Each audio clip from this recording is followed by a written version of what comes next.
Welcome into the expansive world of SISociety, a space where taboos dissolve, shadows become allies, and sensuality, intimacy, and sexuality are celebrated as gateways to truth.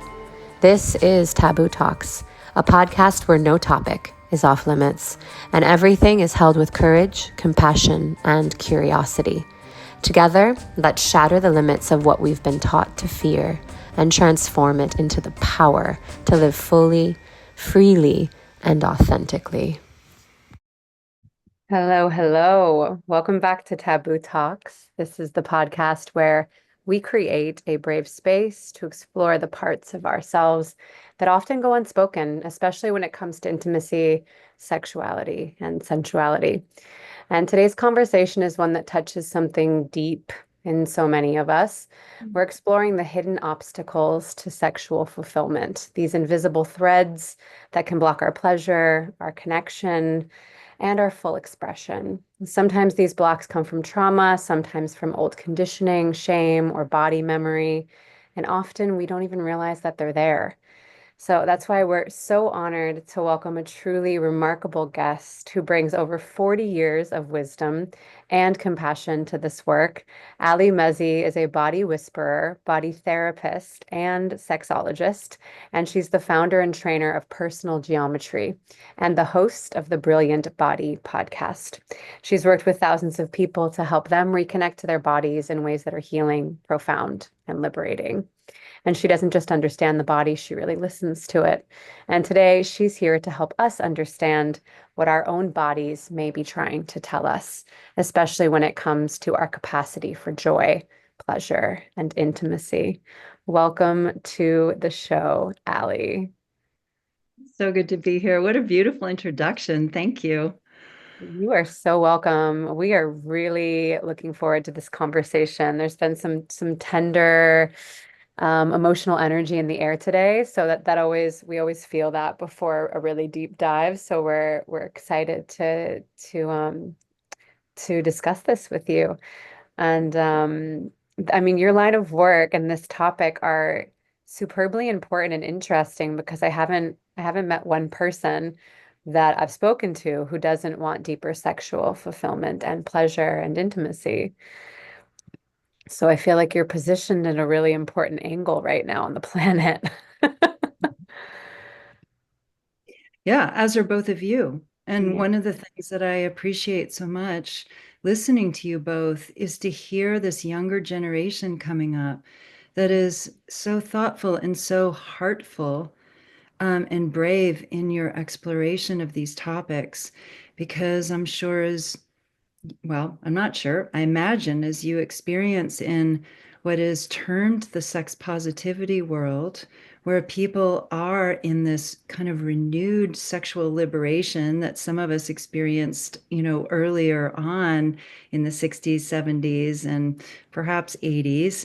And here we are in the 2000s, pretty well into it. And it's so enriching for me to hear younger people really exploring what that means to be sexually liberated and fulfilled with all the new challenges and opportunities going on in the world, or at least in parts of the world that we're in. So I'm really excited to just go wherever you want this conversation to go, because I have all kinds of things to share for sure. Yeah.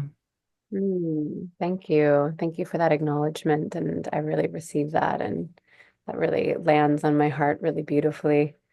And it's beautiful to weave with other generations. It's honestly wonderful to have you here and to have, the sweet nectar of nourishment that we both extracted throughout the course of our lives, kind of just intermingling. Yeah. And yeah, I'm looking forward to seeing where this goes. And yeah, the first thing that's coming through that I feel really curious about is the personal geometry, which is something that you founded, and I'd really love to hear more about it Yeah. and to understand how that weaves with this concept process, unraveling of deepening with our sexuality and our pleasure. Yeah, so I became a massage therapist at 19. So that was almost 45 years ago. I've been at this a long time working with bodies and really needed to because I was a dancer, had lots of injuries, had some early sexual trauma. So I've recently realized that all these things that I've woven together in my career, which has now included many years of facilitating family constellation work and other forms of somatic therapy and movement, really was to become what I needed in my younger years and couldn't find because I needed a really body-based way to not just communicate with all aspects of myself and to heal my trauma, physical and otherwise, but to also really interact with people in a more fulfilling way. So I was invited to come work at the Center for Healthy Sex about 10 years ago or more, I think now, where I worked for 5 years. And at the time, I was facilitating family constellation work, which you may know is a beautiful method to really work with transgenerational trauma. But it necessitates often a lot of focus on ancestors and on a kind of somatic resonance that wasn't going to work in a clinical setting for a variety of reasons. One, because people were in active detox, they were highly dysregulated, they tended to be these alpha male, really successful, middle-aged white guys who were very logical and weren't going to go for basically channeling ancestors. And I sometimes only had a half an hour to work with each person and then communicate what we all gleaned to a therapeutic team. And so I started to work with, in part, inspired by a mentor of mine, Jane Peterson, who really taught me a lot or helped me recognize my own innate understanding, which we all have, of the language of spatial relationship. We, as animal bodies, are mapping our inner and outer environment in all aspects, the infinite number of relationships we have. We are mapping those things all the time. We couldn't know where our finger is in relation to our head, or our bed is in relation to our desk, or the door, getting through a door, or how to go down a street and know where another car is, let alone all our social relationships, where we can map, externally diagram where we stand in space in relation to any given person, thing, or event. So it's this personal geometry is this amazing method that's very quick, very efficient to be able to externalize our internal body maps and really see what our bodies know about, for example, the topic today, what might be in the way of fulfilling our full sexual potential and desires and aspirations.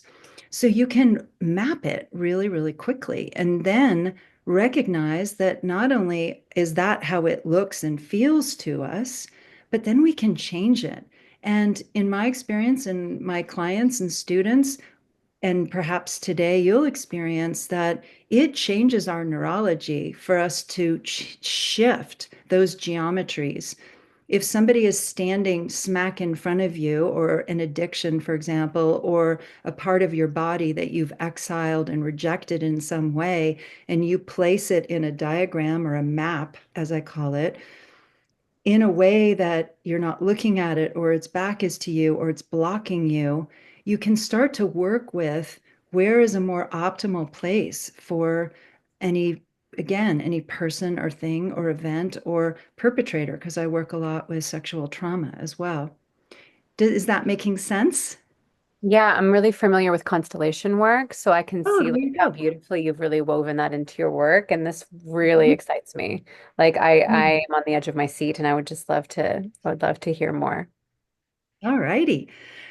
So I'm wondering if we should just go ahead and do something. Do you want to actually do a map today? It might be really helpful, and I can describe it in case people are just listening and not looking at what we're doing. Should we just go right in, or do you have any specific questions? Yes, you're saying.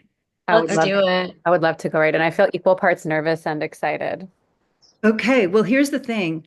I'm not going to lie, it's super revealing, super fast. Like they say, a picture tells a thousand words. I think, showing these maps tells gazillions. Like we immediately have a sense of each other instantaneously because it's not all about the narrative and the belief systems and the egoic defenses. It's just like the body goes directly to the truth and maps what is needing to be seen at this time and what can be worked with. So let me give you an option. I have been doing a lot.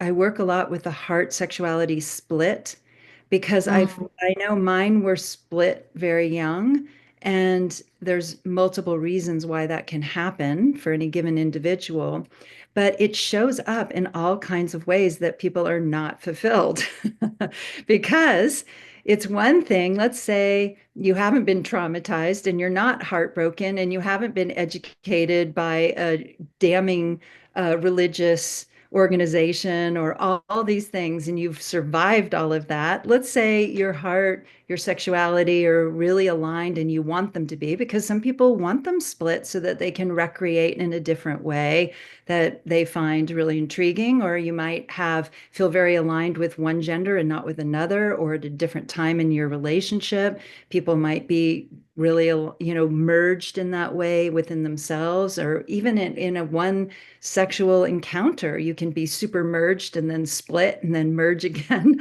or any given configuration. It's quite fascinating. So I work a lot with that because it keeps showing up in people's fulfillment, particularly because, as I was just saying, it's one thing to really feel like you're emerged and aligned the way you want to be, or in whatever relationship with those things you want to be. But then the challenge is finding another person or persons, if you're interested in multi relationships, who are compatibly aligned or not aligned, you know? So it's a great way to see a lot. So we can go that way, or we can really map directly our relationship to our own sexual fulfillment. And maybe there'll be time for both. I don't know. Do you have a preference which one you want to go for? So it's either sexual fulfillment or where there's like a heart and sacral disconnect. Yes, and that can be, they can, of course, be related. It's just sort of a somewhat different portal in. Hmm. Yeah, I'm feeling more resonant with the heart sexuality, the heart Okay. sexuality relationship. Like that really lit my body up and stirred some energy. So I'm curious Okay, to let's see do where this it. goes. Okay, yay. Okay. So what we're going to do you folks have Post-its or anything like that, or pieces of Yeah, paper you can thread? yeah.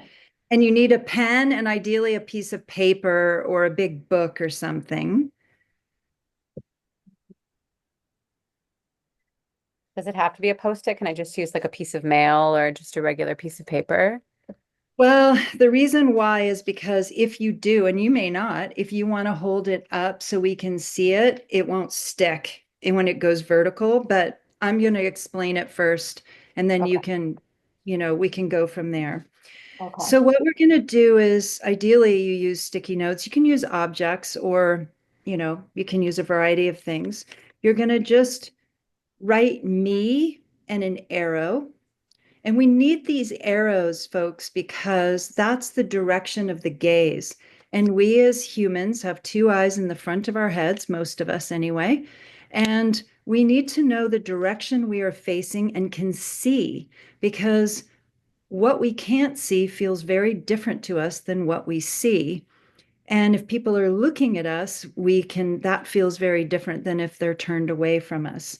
So you're going to have one for me, one for heart. And by the way, in this case, what we're mapping is not your heart in general towards the planet or intend towards spirit or towards your cat. This is your romantic heart we're mapping today. And then one for sexuality. That actually says that. Sexuality, all with arrows. And then you're going to just allow your body being. And some of us can go immediately there. We are there. This is us, our bodies, and our bodies are brilliant.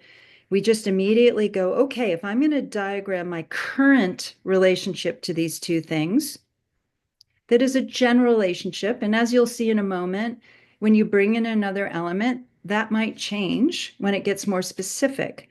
But to bring in how you're experiencing that relationship for yourself at this time. And do those things feel close? Are the arrows pointed towards each other? So if you were a 3-inch little person, would you be able to see these other elements? Would they be able to see you? Are they on top of each other? Are they 10 inches away on the paper and facing away from each other? And I just want to make really clear, there's no right or wrong about this. It has nothing to do with that. These are always unique, every single map, and for every single individual and any given moment, they're going to be different. So I placed mine. This is after decades of a lot of work, and they might be different. For me, they're all kind of together. They're not one on top of the other. I wouldn't say I feel 100% integrated, but I'm really learning more how to see and perceive a potential partner, for example, equally with all three of these aspects of self. But there's certainly been times in my life where one or both might have been quite distant or turned away from me, or I've been turned away from it. I find a lot happening. I see a lot in, again, the sex positivity world where people can diagram a lot of connection with their sexuality, but not necessarily as much with their heart, interestingly. So So you want to this is shift yours? where it's like me Elfina is showing, yep, you are and behind your heart and your heart's behind your sexuality. Yeah. it's like goes in a line. So Okay. when you look at that, how does that feel to you? Do you like it? Are you surprised by it? Do you want it to be that way? Is there anything you would like to be different when you look at that and feel that? We as human people tend to feel what we're looking at. What is that like for you? Well, it's interesting because it's like sexuality is like almost like the crown, and me is the root, and then the heart is what connects it. The way that I Mhm, just intuitively put it on the paper. mhm. Usually the sexuality we think about being like down at the bottom, right? Like more with the root energy. Well, But think of this as being horizontal. And so you're standing on it. So it's not a vertical diagram so much as a horizontal one. You're holding it up so it's vertical. But uh-huh. just try what that's like if you put it just flat. So you could be standing on you. No, just flat, like on the table. Yeah. So if you're standing on you Hmm. and you're 3 inches tall, and then your heart is right in front of you. So your heart has its back to you. And again, it's kind of metaphorical, obviously, because our hearts are part of us, but this is still a helpful way to symbolically and even energetically experience this. So you're behind your heart, and your heart's behind your sexuality. I'm behind my heart. That's how you place that.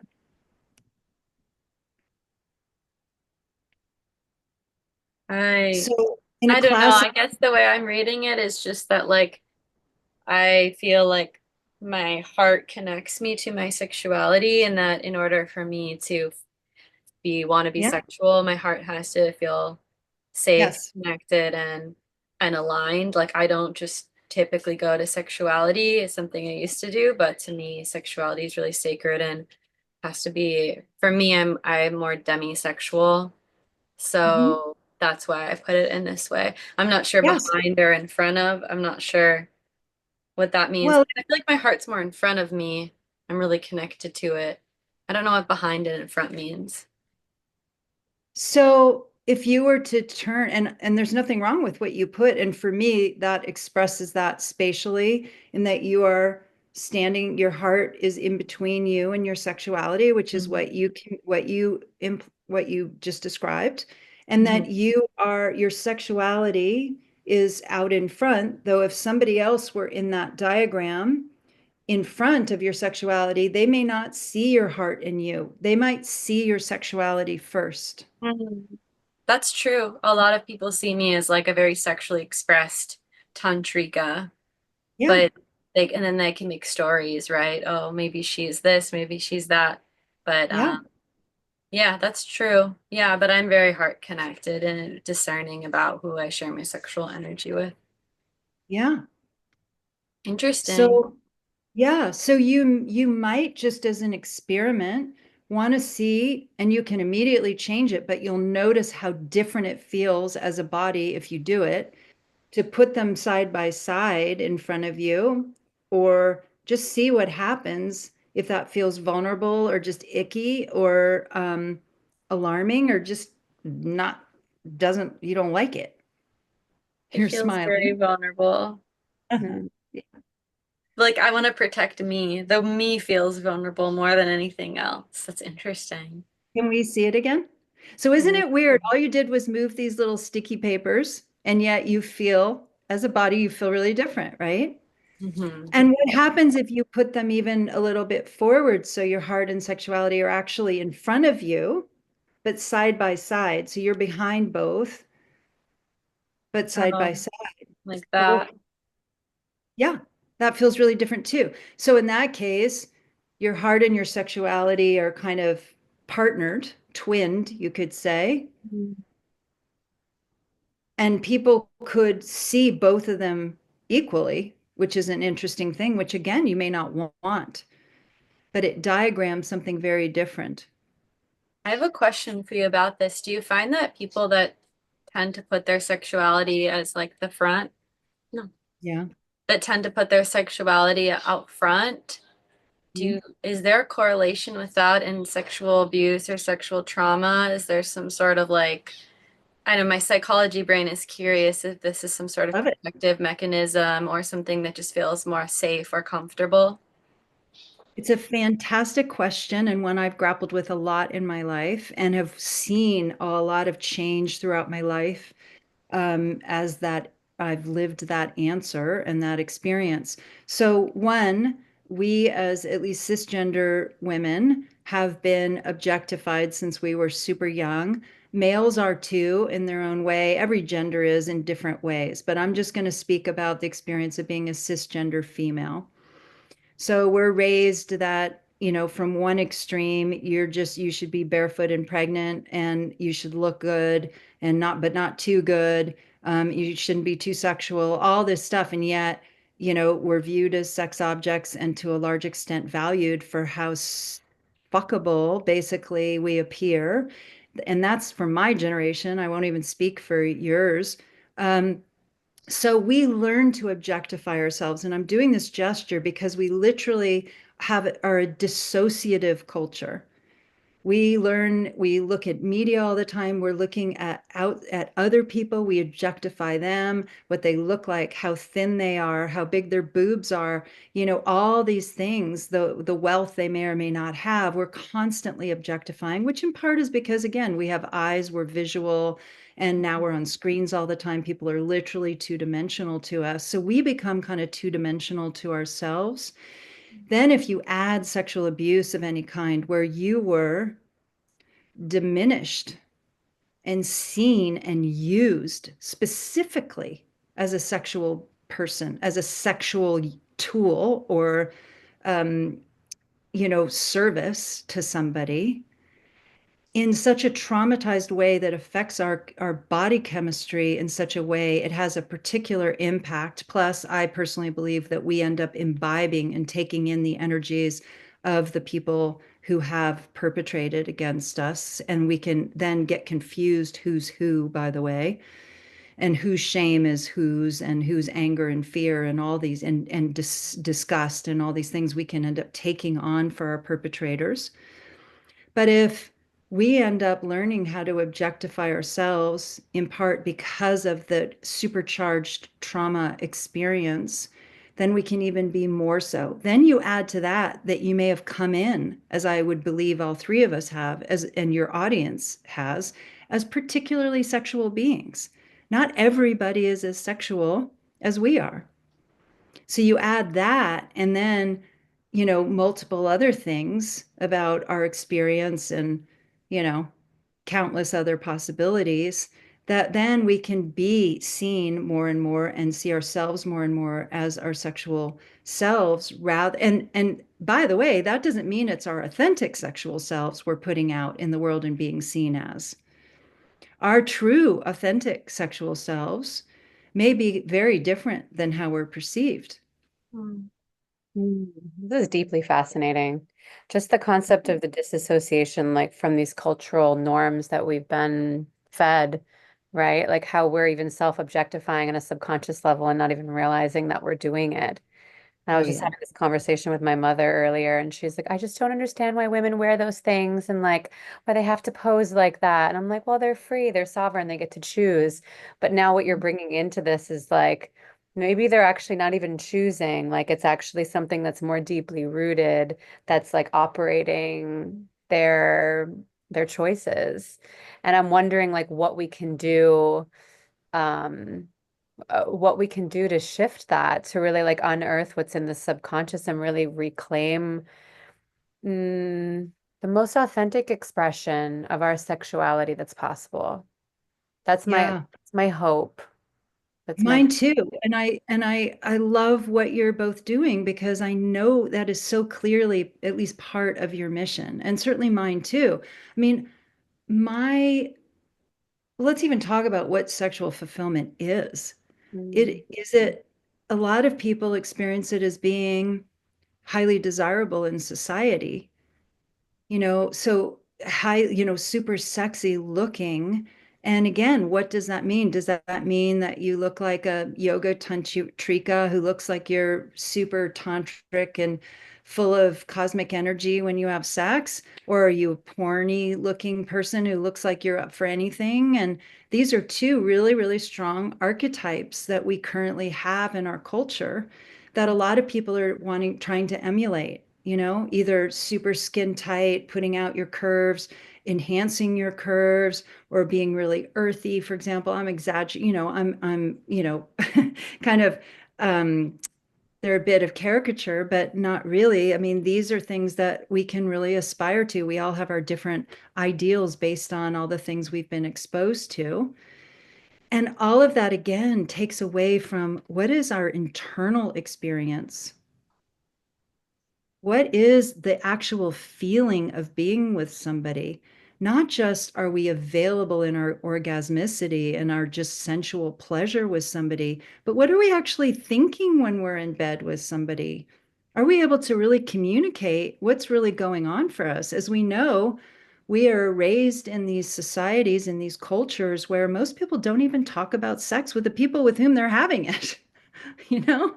And that mhm. is so much of what's fun about sex is getting to really talk about what's going on. And I have to say, it's an advantage I find, or maybe it's because I'm a sexologist, and if I'm dating, as soon as people find out what I am, they go to town on being and just talking about sex, which is one of my favorite topics. I admit that, but it's so fascinating how starving people are to be able to say, this is what I'm experiencing right now, whether it's emotional vulnerability, whether it's I'm not sure if I'm gonna get to see you again, whether I'm not sure I really care that much for you, not that you necessarily admit it.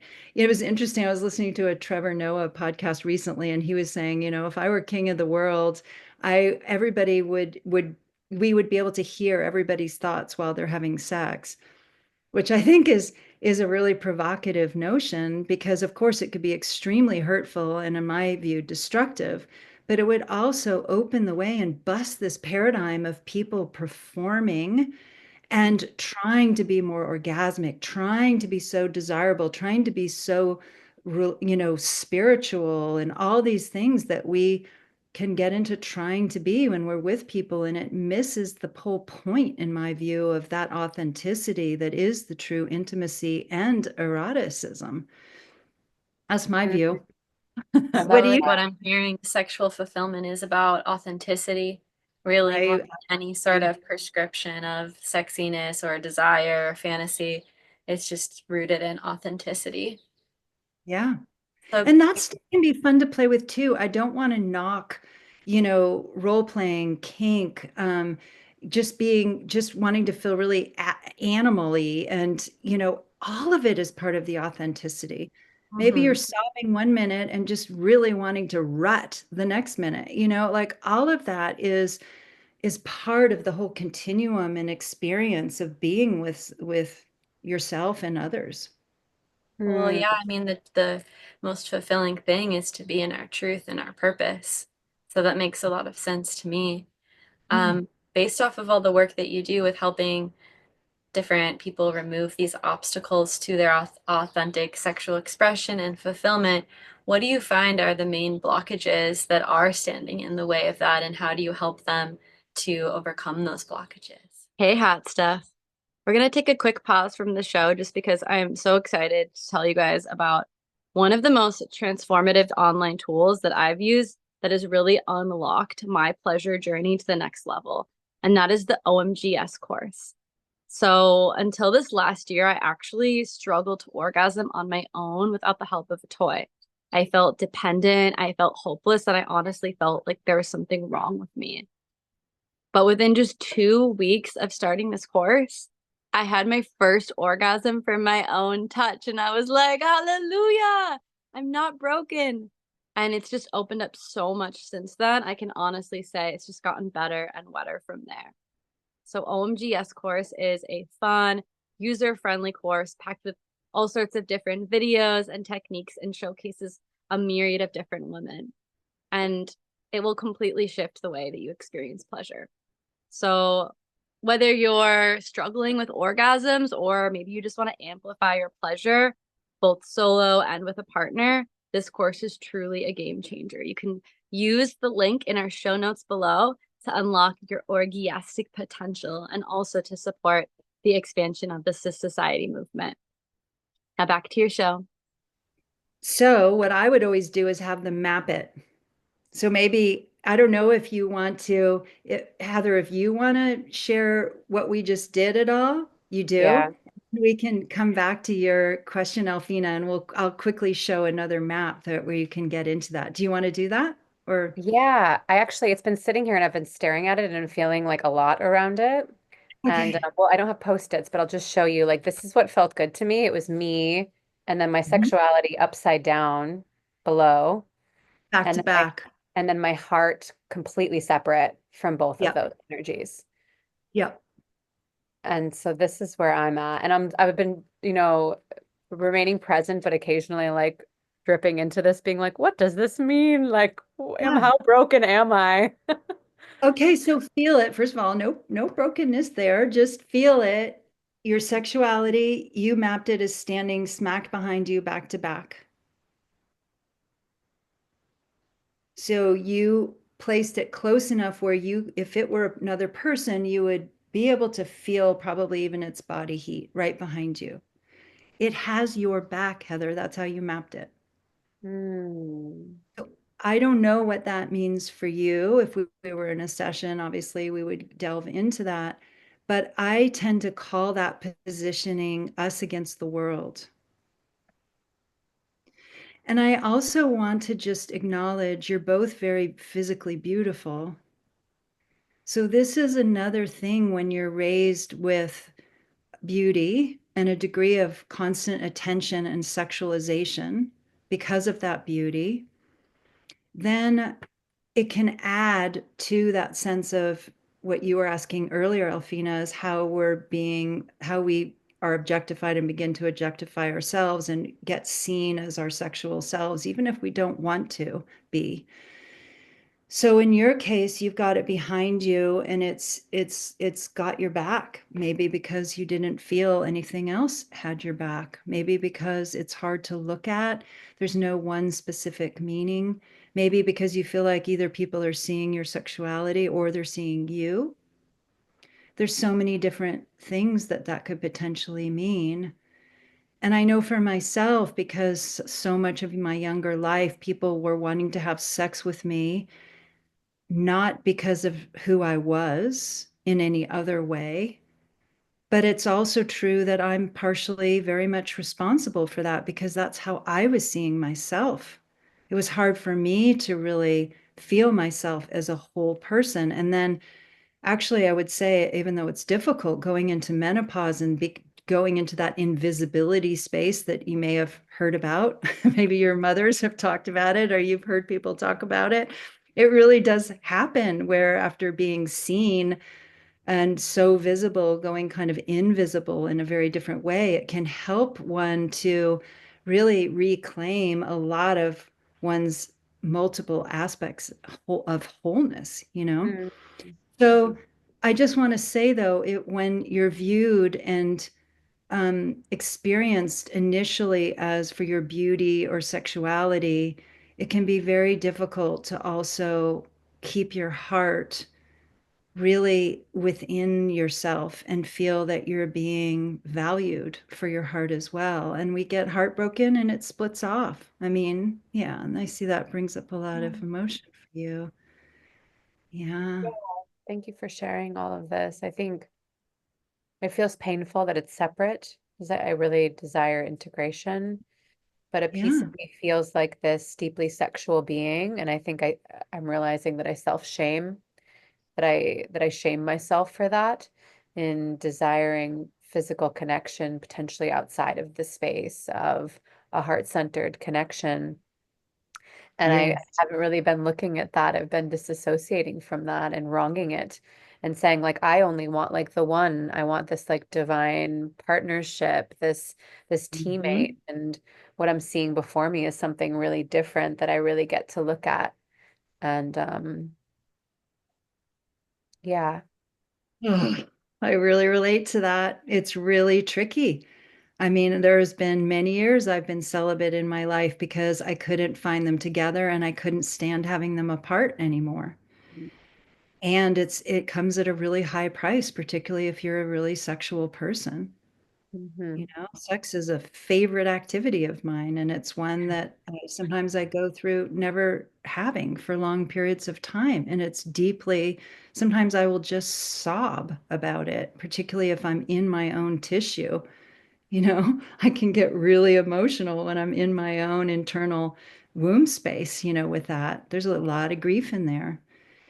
And it's an interesting thing to really question similar things. Can I, quote unquote, these are my quotes, get away with just being really sexual and having a good time with a lovely person?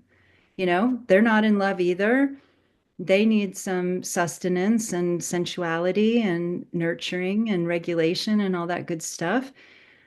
Unfortunately, I've tried it over and over again at different times in my life, and it doesn't seem to ultimately work despite my efforts and intentions because, yes, occasionally you can get something, but I do tend to attach in deep sexuality, probably because there's that authenticity that naturally happens. And the more authentic we are, then, you know, we tend to be more available for attachment.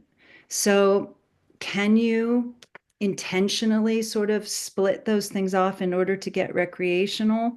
Maybe, but what I found is that, and I don't know if you guys have found this, but I find a lot of people are really blown away, literally, by really beautiful, intense, sensual, sexual encounters, you know? So for us, what might be this amazing, powerful, even sacred experience, even if it is, you know, deeply recreational and savage or raunchy or whatever it is, it doesn't matter. People can run from it, particularly male people, because they don't want to bond and they're better at not bonding in general than female people are. So then you have this, okay, we'll just have a night together and it'll be really, you know, sexy and awesome and we'll share this. And then they fucking leave and they don't want to continue exploring it because they don't want to bond. And maybe it's better because it can keep us from bonding. But I often will still get bond. The better the sex is, the more likely it is I'm going to bond. Just Mm. tends to happen that way, you know? So, what I would recommend is to, in yours, if you feel like doing it now or at another time, is feel what it's like to bring that heart closer to you. It's And uncomfortable. immediately, if you feel it, right? These are just pieces of paper. And yet, immediately, your body feels that change in your map and you can move it aside. Oof. So, Ah. here's the thing. just so you all know, you can bring in ones for resources. You can bring in one for an aspect of self, for human support you have, for animal support you have, for, angelic support. You can bring in your committee and see if it gets easier, or see you can play something for something you don't know what it is, but what would help you bring those things together if you want, or help you to have them be more easily oscillating. So, yeah, I want them together with this person, but I don't want them together with that person. Or, you can experiment with these maps.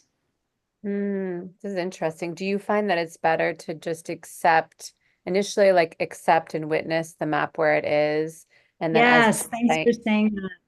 Yes. yeah, because there's a piece Yeah. of me that's like, okay, like this is where I am right now. What is there to learn here? Because as soon as I started to bring it over, my whole body was like, no, no, no, no, no, you're not there yet. Like it's over here Oh, for a yeah. reason and it's here to show you something. And so, yeah, I'm just curious, like, if there's like a timeline process and kind of moving these pieces around and like playing with them. Well, in a session, that's my job as a facilitator, to negotiate that with you, to see what you might need in order to play with that map, to explore these maps, so that you can see how much change you can tolerate and want, you know? And you may not. You might get to the end of the session and go, I want it to be the way we began. I've actually honestly never seen that happen in a session, but you might be exactly come to what you just said. No, this is what's right for me at this time. It will change when I'm ready. And I love that. I think that's so important to be able to feel exactly what comes up for you. There's a lot of grief that we can run into, or anger, or things that need to be said. And that's usually what I find in this situation is, when there hasn't been the support we've needed, no matter how wonderful our parents tried to be or and are, if we didn't get supported in the way we really needed, we might need to do some work to really say some things and feel things that have needed to be expressed in order to be able to change those maps. Hmm. Yeah, I'd love to zoom into that a little bit because I've moved through, I mean, so much like sexual resistance, which is like why this is my dharmic path now, right? It was all just really prepping me for this. But like how how do we let me feel into this for a second just to frame this question in a way that feels authentic. Hmm.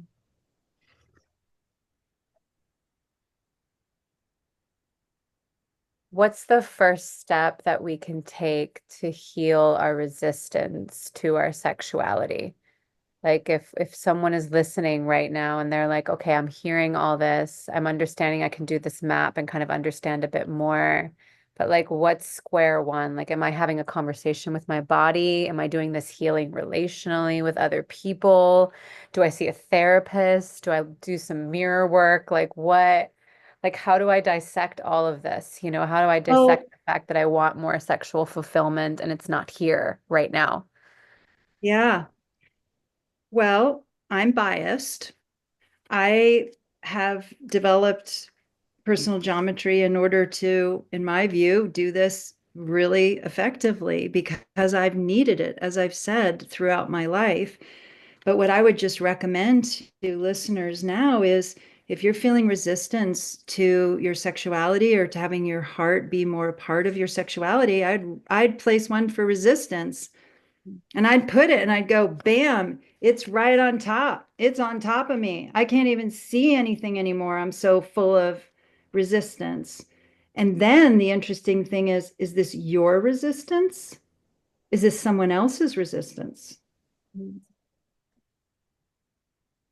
That's a big Mm. damn deal, that question. Is this a parent's resistance? Is this, a church's resistance? Is this a specific event that was so harmful that it created a resistance. So if you map where does the resistance go, it will give you different information. You'll be able to feel it, not just think, oh, it must be from this and it must be from that. And our mind will come up with a gazillion different things, but the body will go straight to it and go, okay, is it smack in front of me, looking right at me all the time? And that's what I'm always seeing. And then you can go from there, but at least it's on the table. It's outside of you. It's now in the conscious mind and mind body, so that then you can actually work with it and really get at what is going on with that. How is it serving you? How Mm, is it showing you the next step in your path? thank you. And Thank you and for as you said, to bringing honor it. Yeah. Yeah, to honor it and respect it. Thank you for bringing in the resistance piece. I immediately wrote it down and put it right on top of my heart. So I'll dissect the information from that later. But you've That's really so created such a comprehensive way of like just gathering wells of information. What were you going to say, Elfina? that's so interesting because I feel like my resistance is on top of my sexuality. Mm. Like opposite. We have like opposite things going on here. Honey, we're representing both sides of the dualistic nature. Yeah, I'm just so curious. Like, I would love to have a part two or maybe at ASECT where we're all going to be at Yeah, this you guys are going conference. to be at ASECT. I'm so Yeah, excited I'd to love get to to meet shout you. out that before we head off out of this conversation, we're going to all be at ASECT, which is one of the world's largest sexual health education conferences, happening in Las Vegas in June, early June. So we'll be out there and maybe we can continue this conversation or have another juicy conversation in person together too. Would love it. I would love it. And I'm going to be presenting at 1:30 on Friday. I'm not recalling the exact date. Is it, I don't remember I think the it's date, like but the hopefully fifth or sixth, something like the 5th that. or 6th on that Friday at 1:30, I'll be doing a poster presentation on personal geometry, and we'll be doing some mapping at a table. And we'll definitely continue our conversation and have some lunch and move some salt and pepper shakers around on the table because it's work just as well. So be Let's do great. it. Mm. Yes. Oh, thank you for reminding me of that, Alfina. I've been so present with the conversation. I'm like, ASECT. Oh, wait, Allie's going to be at ASECT. We can continue the conversation at ASECT. Thank And you. I really want to, 555. It's 555 here. Just take a moment to thank you so much for the conversation today, for your love, for your wisdom. Um, for the lifetime of work that's led you here to our doorstep. Like it's really just been such an honor and a privilege to have you and your heart. And I'm like really excited to go into this more deeply, both in my bedroom alone and then also at ASECT with you with the salt and pepper shakers. And before we wrap, I just wanted to give you an opportunity to share any last words of wisdom and then also share with our audience how they can connect with you, potentially work with you. Yeah, I just want to open up the stage for you to have that time. Mm. I just first want to thank you both for finding me too and bringing us to this convergence. It was so easy. It is so easy to be with you both. And I think that's the last thing I want to speak to today is just the importance of being able to be, as we spoke about at the beginning before the recording, where we are, where our bodies are experiencing our reality in any given moment, and not trying to put on something that isn't really true. And it can be so vulnerable and so difficult at times, but it's really where the love is. So thank you for my getting to do that with both of you today, too. And if anybody wants to find me, my website is www.alimezey.com. And if you are a practitioner of any kind, a healer or a good witch or a sex therapist or anything, and I've had acupuncturists and professors take my class. I'm beginning a new cohort to teach personal geometry foundations on July 2nd. And you'll find that under the training tab on my website. And I'd love to have you there. And I'd be happy to also shoot over a link for just a free body mapping for taking a journey to experience how you're currently relating as a body. And I'll send that to you. And I'd love to see any and all of you around the next bend. Beautiful. Thank you for offering that. We'll share that in the show notes. And yeah, just wow, like infinite, profound, vast gratitude for this conversation and what it's begun to open up in me in the space of radical acceptance and really being with what is and loving that fully before we jump into something else. It feels so nourishing. So thank you. And Thank you yeah, too, from the bottom of my heart, like coming into this conversation, feeling so tender. I'm feeling like I'm gaining more awareness around, yeah, where I've kind of been protecting myself and maybe using my sexuality as like a shield and not necessarily sharing my authentic sexual expression. And I'm gonna cry. Yeah, I just feel like really inspired to bring more of my authentic like heart through my sexuality. And I've been kind of like not even posting on Instagram for a while now. I went through this whole phase where I was like, oh, I want to feel confident in my sexuality and just posting so many like naked sexy pics, because that was like the phase that I was in. And now I'm just feeling like there's this whole new version of me that's emerging that I want to share publicly. That's like a really beautiful mixture of like silly, authentic Elfina mixed with like my heart and my like healer and my divine mother mixed with like the erotic tantrika. And this conversation was really helpful in helping me like birth and integrate that into being. So thank you so much. Thank you for all the work that you've done, all the wisdom you bring. I can't wait to connect with you more at ASECT. Love it. I'll be hugging you both in a couple of weeks. Few weeks. yes, a Yeah. good squeeze. I can't wait. Thank Yeah. you. Thank you, Elfina, for doing this thing with me. I love you. I adore you. I appreciate your channel and your wisdom. And thank you, Ali, for joining us and sharing your time and energy. And thank you to everyone listening. Please subscribe, share this conversation if it resonates. We love you. We appreciate you being here with us. And we will see you next time for another episode of Taboo Talks. Until then.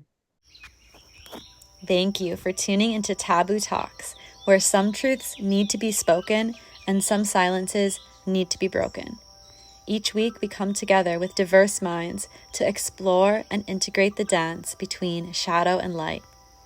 Join our community and stay connected to all of the exciting movements of our mission through our website at SISociety.world, where you can sign up for our email list. This is the best way to stay updated on new taboo topics, episodes of our podcast, and even find live events near you. On our website, you'll also find links to follow our podcast, Taboo Talks, on platforms like Spotify, YouTube, and Apple. For those who want to dive even deeper, you can join our private WhatsApp community to engage in meaningful discussions about taboo topics with members from all over the world. So don't miss a moment. Visit SISociety.world and share these conversations to support the expansion of our mission. Together, we can spark the change the world needs.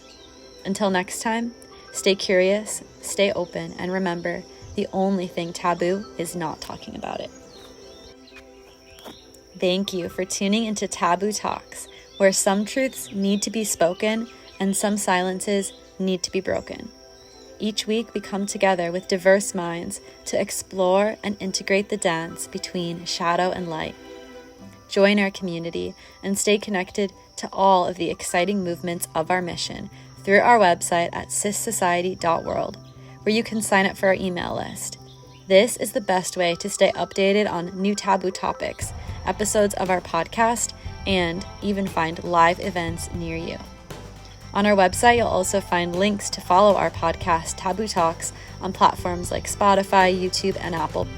For those who want to dive even deeper, you can join our private WhatsApp community to engage in meaningful discussions about taboo topics with members from all over the world. So don't miss a moment. Visit SISociety.world and share these conversations to support the expansion of our mission. Together, we can spark the change the world needs. Until next time, stay curious, stay open, and remember, the only thing taboo is not talking about it.